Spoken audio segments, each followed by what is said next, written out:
على أوسمة أجنبية. تدخلاتكم في اليمن وضرب الحوثيين بطريقة إثنية ومذهبية حقيرة بكل تحالفاتكم هذه، وقتل شعب لأنه يدافع عن نفسه، وعندهم مشاكل بيناتهم اليمني. ايش دخلكم باليمن؟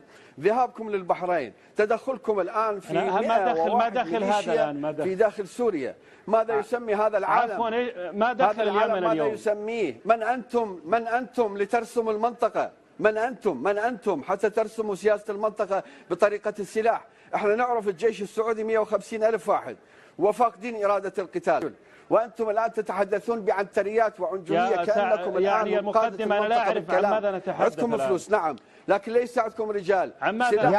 يا عزيزي خلينا نلتزم بالسؤال. أنا سأرد على هذا الأفاك الذي أمامك، هذا الذي كان يخدم إيران وخدم الأمريكان بنفسه. هو هذا. نحن رجال غصبا عنك، ولو كنت رجلا لواجهتنا بدون إيران، لكنك تحتمي خلف إيران، ولكن سندوسك أنت وإيران والأيام بيننا. هذه أولا.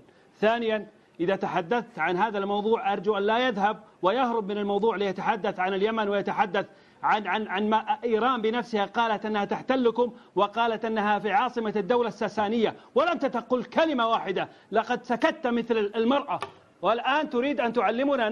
نحن بلاد الحرمين، إذا لم تعرف نحن قبلة المسلمين، وهذا هو مكاننا. إذا لا تعرف ما معنى قبلة الإسلام فأنت جاهل، لأنك لا تعرف ما هو الإسلام. هذا أولا. ثانيا، سليماني ماذا يفعل لديك؟ ماذا يفعل تقول؟ من يأمركم؟ أصبحتم عبيدا لطهران.